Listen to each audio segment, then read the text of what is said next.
Shalom, shalom à tous et à toutes. J'espère que ce matin vous allez très bien. Par la grâce de Dieu, le Maître des cieux et de la terre, il nous a réveillés en bonne santé. Et je le bénis pour la vie de tout le monde.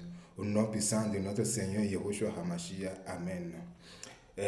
J'aimerais qu'on voit un verset qui est d'ailleurs un verset et piège pour bon nombre de personnes qui l'interprètent mal.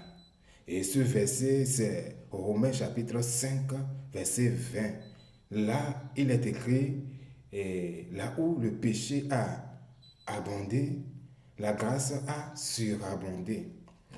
Si vous suivez la phrase de ce verset, vous allez remarquer que bon nombre de personnes, en se basant sur ce verset, tombent facilement dans les tentations, et les tentations les conduisent dans le péché, et le péché les conduit dans la mort, puisque le prix du péché, c'est la mort. Voilà.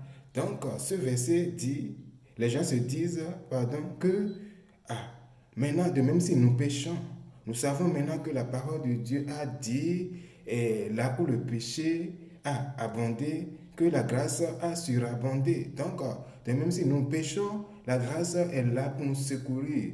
Et c'est la raison pour laquelle bon nombre de les enfants de Dieu tombent facilement dans ce piège. Ce verset est un verset, si tu ne fais pas attention, ce verset, au lieu de te faire du bien, va devenir un piège pour toi.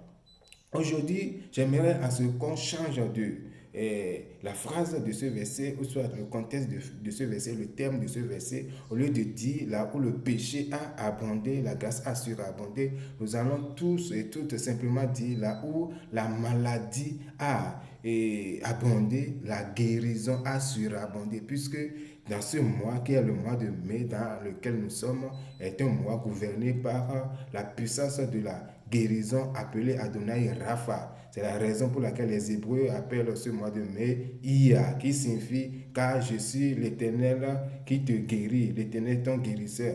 Donc si le Seigneur de la guérison gouverne ce mois, pourquoi, si vous observez de près la situation, vous allez remarquer que dans ce mois, les gens tombent plus malades que les autres mois précédents.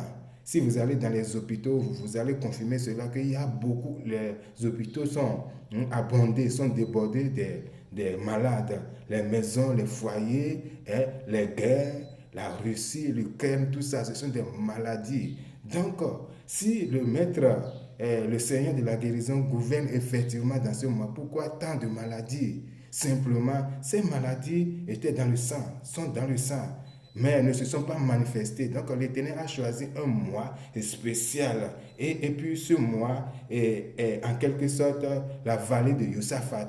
La vallée de Josaphat que l'Éternel a choisi pour faire manifester ces maladies que vous n'avez jamais eu expérimentées. L'Éternel les a fait manifester en abondance juste pour les coincer dans la vallée de Josaphat, qui est le mois que je compare à ce mois qui est le mois de mai, pour les anéantir. Donc, toute maladie confondue qui se manifeste dans votre vie, que vous n'avez jamais eu expérimenté, mais qui se manifeste aujourd'hui, c'est juste l'Éternel a fait cela pour les combattre, pour les anéantir. Donc ce mois est vraiment un mois dans lequel l'Éternel a décidé d'anéantir, de détruire toute maladie confondue qui vous dérange tant.